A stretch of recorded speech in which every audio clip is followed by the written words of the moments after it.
In this video, let's explore how to establish connections for a new task in AVAMIGRATRON. Connections enable secure communication between your source and target tenants.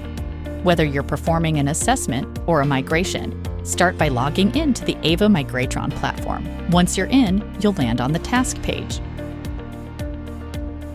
Here, create a new task, select the required application, and then navigate to the Connections tab. Now that you're on the Connections page, you can set up the source and target tenant connections, depending on your task type. First, setting up a source connection, which is the same for both assessment and migration. You can either create a new connection or choose from an existing one in the drop-down.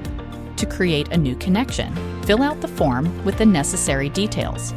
Start with the connection name. Use a name that's easy to remember. Next, enter the admin email address. This should be a global admin or an Exchange, Teams, or SharePoint admin based on the application selected. Now refer to the configuration guide to create an Azure App with the required scopes. Once done, enter the Azure App ID and Azure App secret value.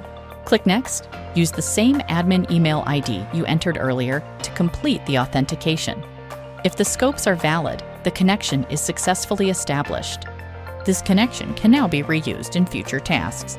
Already have a connection set up? Just select it from the drop-down. The form will be auto-fill with your saved details. Click Next to proceed with validation and continue with your task setup. If validation fails, you'll see a pop-up with the issue, like missing scopes or invalid credentials. Update the details and retry the steps to proceed. Use the same process to create target connections or add new ones as required. And that's it. You've now seen how to establish connections for your tasks in AVAMIGRATRON. Have any questions or need assistance? Feel free to reach out to us at support@avamigratron.com.